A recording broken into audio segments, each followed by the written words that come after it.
खुदा के पवित्र नाम की तारीफ करते हैं।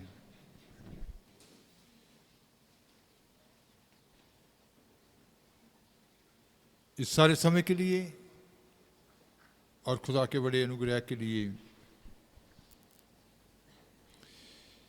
जैसा अभी आपने इस भविष्यवाणी में भी सुना कि समय बहुत कम है,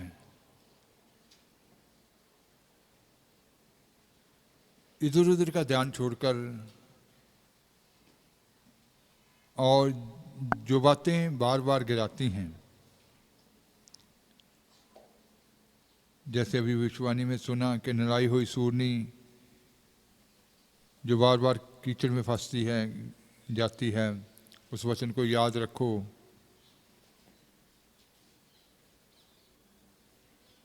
तो अब समय है उन सारी कमज़ोरियों से निकलने का और गिराने वाली बातों से बाहर आने का।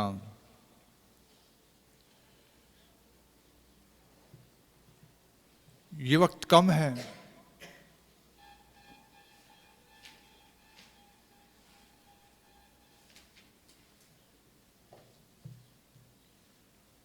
कि अब आप ऐसी बातों की ओर ध्यान लगाएं जो आपके आगे बढ़ने में रुकावट हैं। तो आज बहुत सारे मसीह लोग जो हैं वो अपनी फिक्रों में, अपनी चिंताओं के बीच में ही दबे हुए हैं, जिसके कारण वो आगे नहीं बढ़ने पाते, आत्मिक ग्रोथ नहीं होती, आगे बढ़ने में रुकावटें हैं। तो खुदा के कलाम में लिखा गया है कि खुदा को इंसान की फिक्र है। हम खुदा के वचन से सीखेंगे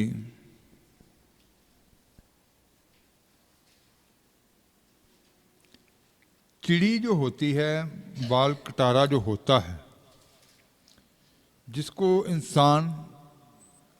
इंसान की नज़रों में उसकी कोई कीमत नहीं, कोई अहमियत नहीं, लेकिन वचन में लिखा कि खुदावंद खुदा उनकी भी फिक्र करते हैं। तो खुदा हम सबको और सभी प्रभु के ऊपर ईमान लाने वालों को, हर इंसान को उन पक्षियों के द्वारा भी सिखाना चाहते हैं। पढ़ेंगे अय्यूब 12 बाब उसकी 7वीं आयत।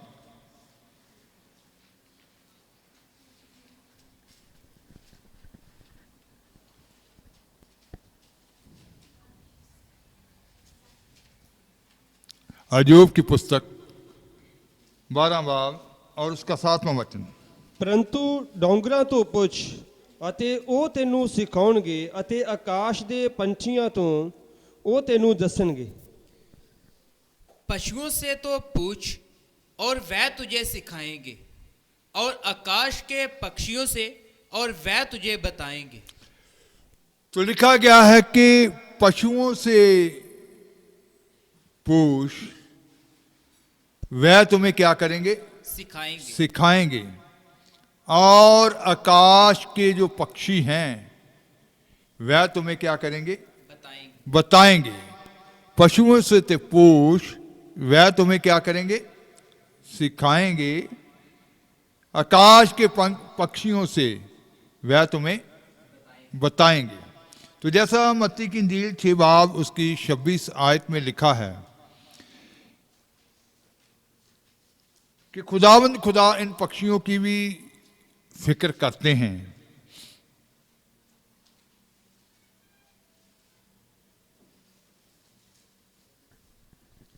ਆਕਾਸ਼ ਦੇ ਪੰਛੀਆਂ ਵੱਲ ਧਿਆਨ ਕਰੋ, ਜੋ ਉਹ ਨਾ ਬੀਜਦੇ ਨਾ ਵੱਢਦੇ ਹਨ ਅਤੇ ਨਾ ਭੜੋਲਿਆਂ ਵਿੱਚ ਇਕੱਠੇ ਕਰਦੇ ਹਨ, ਔਰ ਤੁਹਾਡਾ ਸੁਰਗੀ ਪਿਤਾ ਉਹਨਾਂ ਦੀ ਪ੍ਰਿਤਪਾਲ ਕਰਦਾ ਹੈ। ਭਲਾ ਤੁਸੀਂ ਉਹਨਾਂ ਨਾਲੋਂ ਉੱਤਮ नहीं हो? आकाश के पक्षियों को देखो। तो लिखा गया कि आकाश के पक्षियों की ओर देखो, वह ना बोते हैं, ना काटते हैं और ना खत्तों में बोते हैं, फिर भी तुम्हारा स्वर्गीय पिता उनको खिलाता है। ना तो वो बोते हैं, ना काटते हैं, ना ही खतों में बटोरते हैं, खतों में बटोरते हैं, वो जमा नहीं करते, लेकिन फिर भी स्वर्गीय पिता लिखा गया कि उनकी प्रतिपाल करता है। तो इसका मतलब है कि इन पक्षियों का भी खुदावंद खुदा को क्या है, फिक्र है। चिड़ी, बाल कटारा जो इंसान की लिए इन पक्षियों की कोई कीमत नहीं है, तो उसके बारे में भी लिखा गया कि खुदा उनकी भी फिक्र करते हैं। जब हम मत्ती की इंजील 10 बाब उसकी 29 आयत से 31 आयत तक पढ़ते हैं तो वहाँ लिखा गया है, पढ़ेंगे मत्ती की इंजील 10 बाब 29 आयत से 31 आयत तक। ਭਲਾ ਇੱਕ ਪੈਸੇ ਨੂੰ 2 ਚਿੜੀਆਂ ਨਹੀਂ ਵਿਕਦੀਆਂ ਅਤੇ ਉਹਨਾਂ ਵਿੱਚੋਂ ਇੱਕ ਵੀ ਤੁਹਾਡੇ ਪਿਤਾ ਦੀ ਮਰਜ਼ੀ ਬਿਨਾਂ ਧਰਤੀ ਉੱਤੇ ਨਹੀਂ ਡਿੱਗਦੀ। ਪਰ ਤੁਹਾਡੇ ਸਿਰ ਦੇ ਵਾਲ ਵੀ ਸਭ ਗਿਣੇ ਹੋਏ ਹਨ, ਸੋ ਨਾ ਡਰੋ, ਤੁਸੀਂ ਬਹੁਤੀਆਂ ਚਿੜੀਆਂ ਨਾਲੋਂ ਉੱਤਮ ਹੋ। क्या पैसों में 2 गौराइयां नहीं बिकती, तो भी तुम्हारे पिता की इच्छा के बिना उनमें से एक भी भूमि पर नहीं गिर सकती। तो इसका मतलब है कि उस चिड़ी का भी खुदा फिक्र करते हैं। एक पैसे को कहता कि 2 गौराइयां नहीं बिकती, 2 चिड़ियां नहीं बिकती, उनका भी खुदा को फिक्र है। फिर तुम्हारे सिर के बाल भी सब गिने हुए हैं, इसलिए डरो नहीं, तुम बहुत गौराइयों से बढ़कर हो। तो लिखा गया कि आपके सिर के बाल भी गिने हुए हैं, एक भी खुदा की इच्छा के बगैर पृथ्वी के ऊपर गिरेगा। तो कहते हैं कि लिखा गया है कि घबराओ नहीं, आप उन चिड़ियों से, गौराइयों से क्या है, बढ़कर हैं। एक भी चिड़ी जो होती है, गुराया जो होती है, खुदा उसका भी फिक्र करते हैं।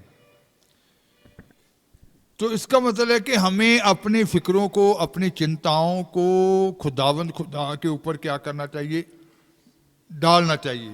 अगर खुदा इन पक्षियों की चिंता करते हैं, उनकी प्रतिपाल करते हैं, उनकी भी खुदावंद खुदा को फिक्र है, और एक छोटी चिड़ी का भी खुदा को फिक्र है, तो आपका भी खुदा को क्या है, फिक्र है। पहला पत्रस 5:7 में लिखा है, पढ़ेंगे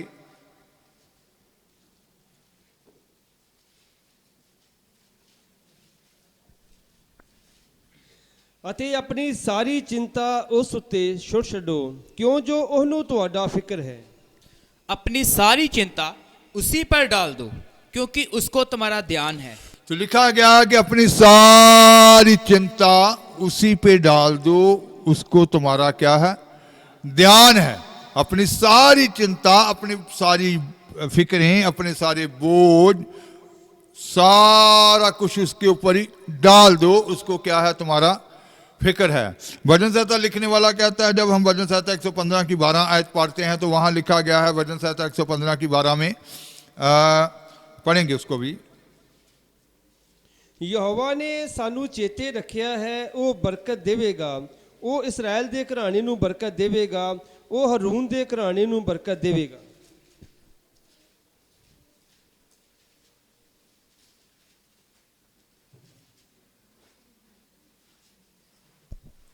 यहोवा ने हमको स्मरण किया है, वह आशीष देगा।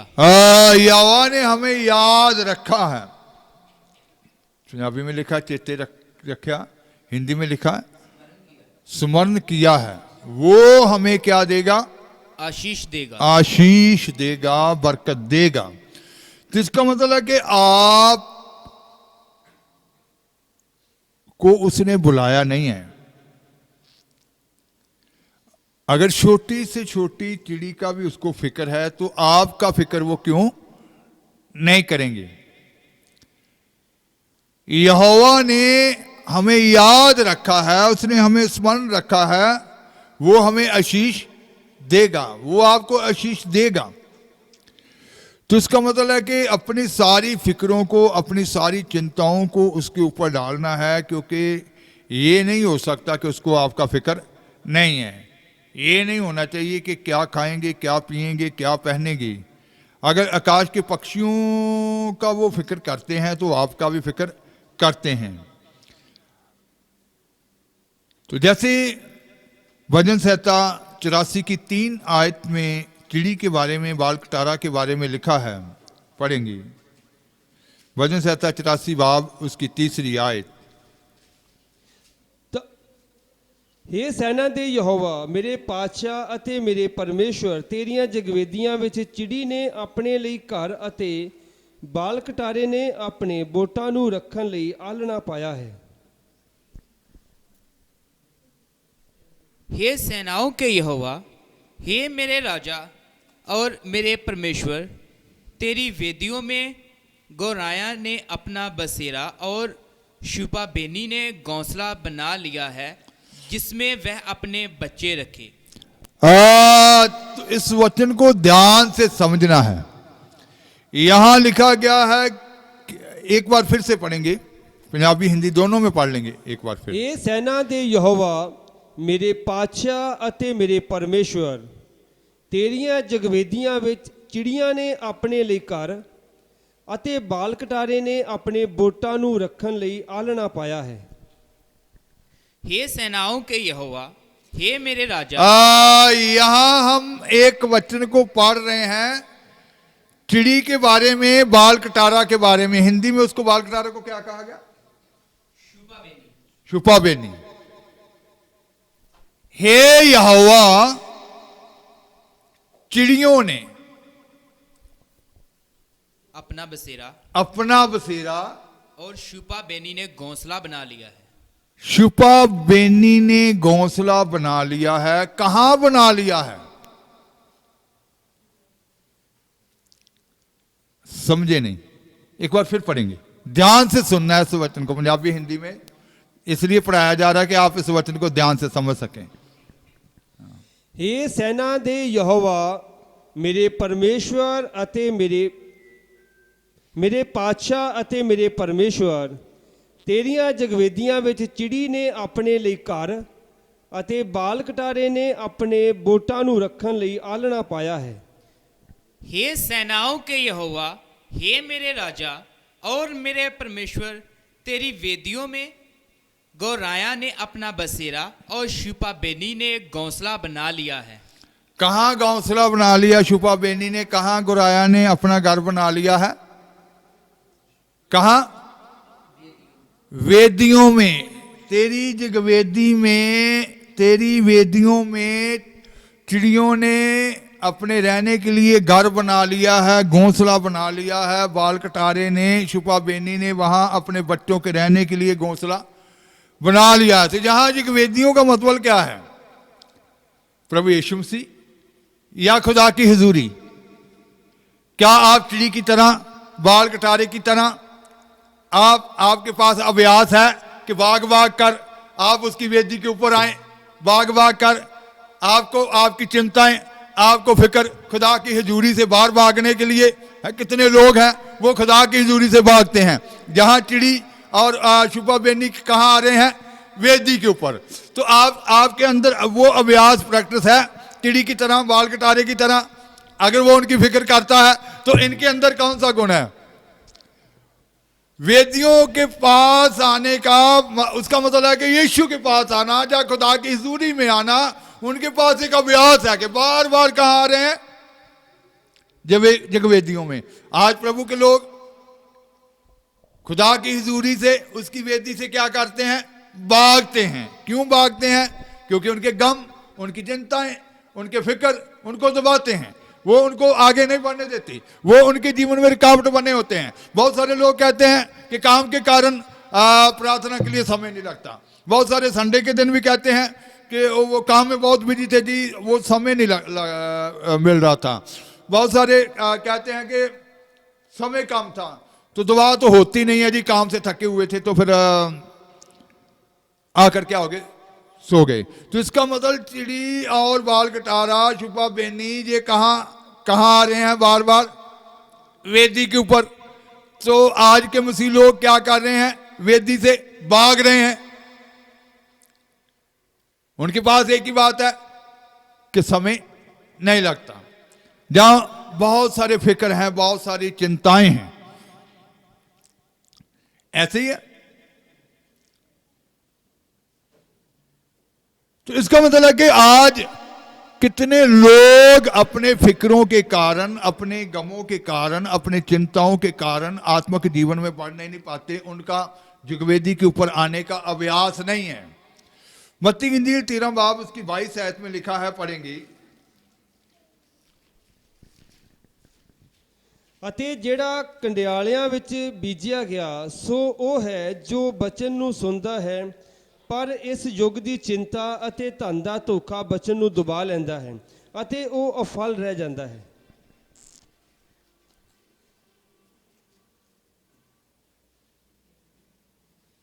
हाँ जी, 13 की 22, मत्ती की इंजील 13 की 22। जो झाड़ियों में बोया गया ये वह है जो वचन को सुनता है, पर इस संसार की चिंता और धन का धोखा वचन को दबाता है। तो जैसे अभी आप विश्वानी में भी सुन रहे थे कि कितने लोग जानते हुए भी क्या है, अनजान हैं। तो इसका मतलब ये वो झुंड है जो वचन को जानता है, लेकिन कौन सी चिंता? खाने पीने की चिंता, योग की चिंता, बच्चों की चिंता, पहनने की चिंता और तरह तरह के फिक्र उनको क्या करते हैं, उनके आत्मिक जीवन को क्या करते हैं, दबा देते हैं। उनके गले को क्या कर देते हैं, क्या कर देते हैं? ये फिक्र ही उनके गलों को क्या करते हैं, दबाते हैं कि दबा नहीं करनी।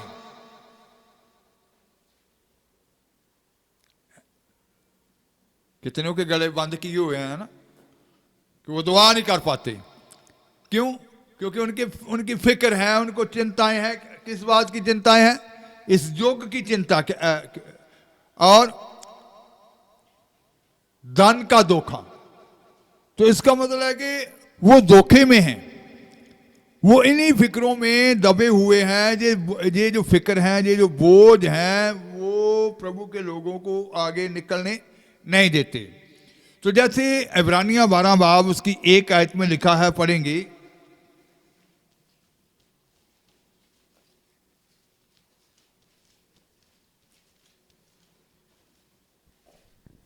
ਉਪਰੰਤ ਜਦੋਂ ਗਵਾਹਾਂ ਦੇ ਐਨੇ ਵੱਡੇ ਬੱਦਲ ਨੇ ਸਾਨੂੰ ਘੇਰਿਆ ਹੋਇਆ ਹੈ, ਤਾਂ ਆਓ ਅਸੀਂ ਵੀ ਹਰੇਕ ਭਾਰ ਅਤੇ ਉਸ ਪਾਪ ਨੂੰ ਜਿਹੜਾ ਸਹਿਜ ਨਾਲ ਸਾਨੂੰ ਫਸਾ ਲੈਂਦਾ ਹੈ, ਪਰੇ ਸੁੱਟ ਕੇ ਉਸ ਦੌੜ ਵਿੱਚ ਜੋ ਸਾਡੇ ਸਾਹਮਣੇ ਪਈ ਹੋਈ ਹੈ ਸਬਰ ਨਾਲ ਦੌੜੀਏ।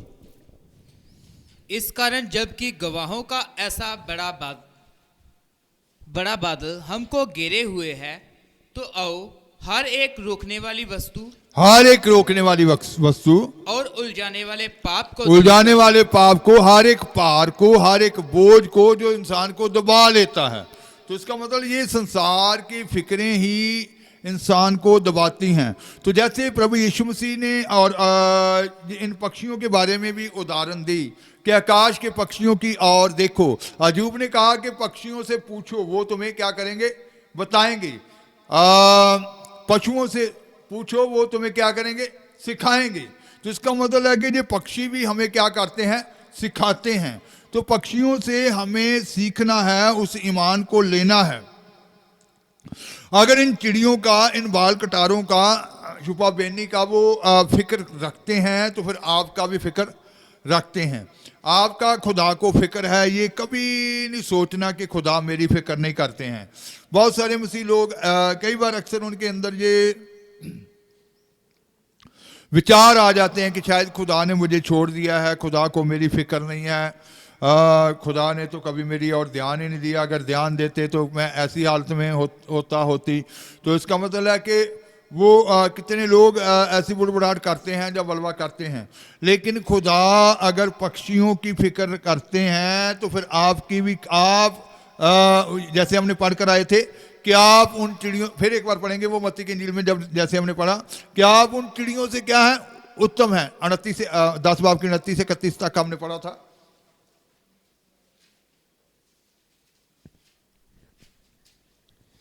ਭਲਾ ਇੱਕ ਪੈਸੇ ਨੂੰ 2 ਚਿੜੀਆਂ ਨਹੀਂ ਵਿਕਦੀਆਂ ਅਤੇ ਉਹਨਾਂ ਵਿੱਚੋਂ ਇੱਕ ਵੀ ਤੁਹਾਡੇ ਪਿਤਾ ਦੀ ਮਰਜ਼ੀ ਬਿਨਾਂ ਧਰਤੀ ਉੱਤੇ ਨਹੀਂ ਡਿੱਗਦੀ।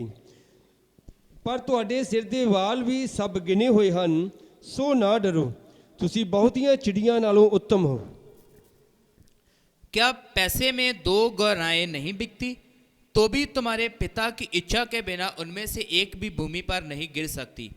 तुम्हारे सर के बाल भी सब गिने हुए हैं, इसलिए डरो नहीं, तुम बहुत गौरायों से बढ़कर हो। यहां गौराया उत्तम है या इंसान उत्तम है? बोलिए, आज बोलिए आप।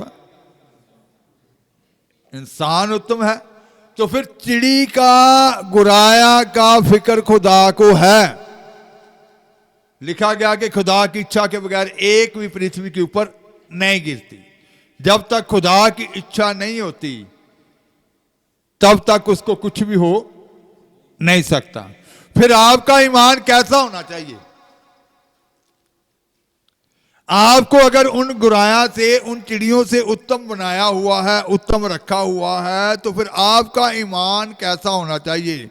उनका ईमान बड़ा है या आपका ईमान बड़ा है? वो चिड़ियां फिक्र करती हैं, इकट्ठा करती हैं, बोती हैं। आपका ईमान, इसीलिए अय्यूब ने कहा था पक्षियों से सीखो, वो तुम्हें क्या करेंगे? सिखाएंगे, वो बताएंगे, वो बताएंगे कि हमारी प्रतिपाल करने वाला कौन है? खुदा है। वो बताएंगे कि हर रोज की चिंता, हमारी चिंता करने वाला खुदा है। वो बताएंगे कि हमें हर रोज पेट भर के खाना मिलता है। बताएंगे या नहीं बताएंगे? Hallelujah, hallelujah.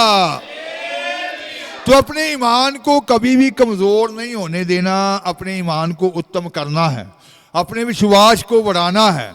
ये जो चिंताएं, ये जो बोझ हैं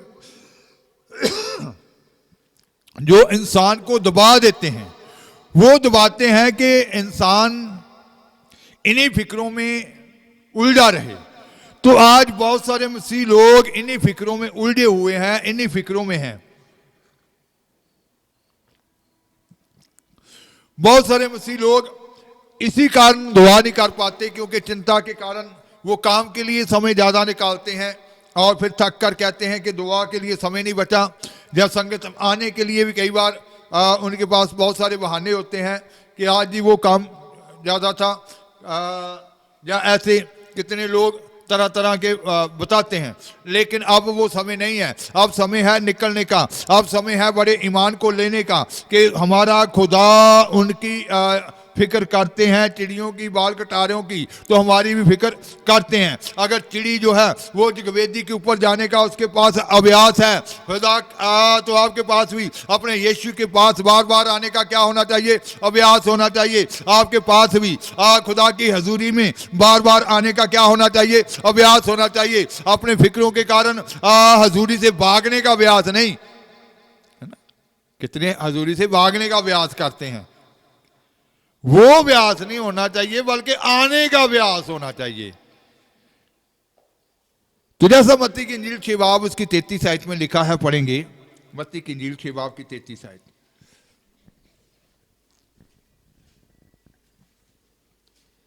ਪਰ ਤੁਸੀਂ ਪਹਿਲਾਂ ਉਹਦੇ ਰਾਜ ਅਤੇ ਉਹਦੇ ਧਰਮ ਨੂੰ ਪਾਲੋ, ਤਾਂ ਤੁਹਾਨੂੰ ਇਹ ਸਾਰੀਆਂ ਵਸਤਾਂ ਵੀ ਦਿੱਤੀਆਂ ਜਾਣਗੀਆਂ।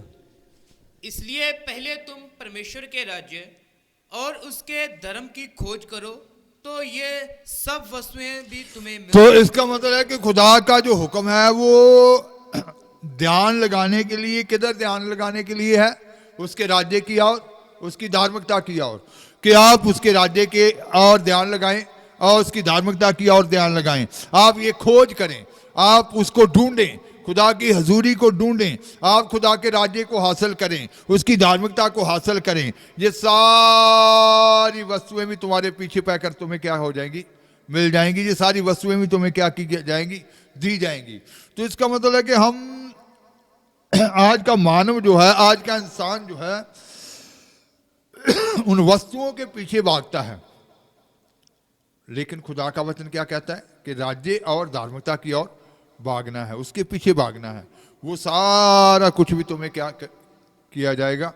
मिलेगा। तो ये जो पक्षी हैं ये भी हमें सिखाते हैं। तो हमें इनकी ओर देखना है और अपने ईमान को इनके ईमान से उत्तम करना है कि अगर इनका ईमान खुदा के ऊपर है। इसमें लिखा है कि सभी पक्षी, पशु पक्षी, जानवर सभी खुदा के ऊपर ही भरोसा रखते हैं। यहाँ के एक जंगल का शेर के बारे में भी लिखा है कि वो अपना आहार किससे मांगता है? खुदा से। और वो सारे पक्षियों को, सभी जीव जंतुओं को अपनी मुट्ठी को खोलता है और सबको क्या कर देता है? खिलाता है, रजा देता है, तृप्त करता है। तो आपके अंदर भी ऐसा ही ईमान और दिलेरी होनी चाहिए। आज इस डर को निकालना है, आज इन फिक्रों से बाहर आना है, क्योंकि ये जो फिक्र हैं आपको उठने नहीं देंगे। ये उन झाड़ियों की तरह, जैसे यीशु मसीह ने वो बताया था कि जो वचन को क्या कर लेती हैं? दबा लेती हैं। तो आज आप कितने लोग हैं जो जानकर भी अनजान बने हुए हैं, ये भी जानते हैं कि समय बहुत कम है, फिर भी वो इन्हीं फिक्रों में लगे हुए हैं।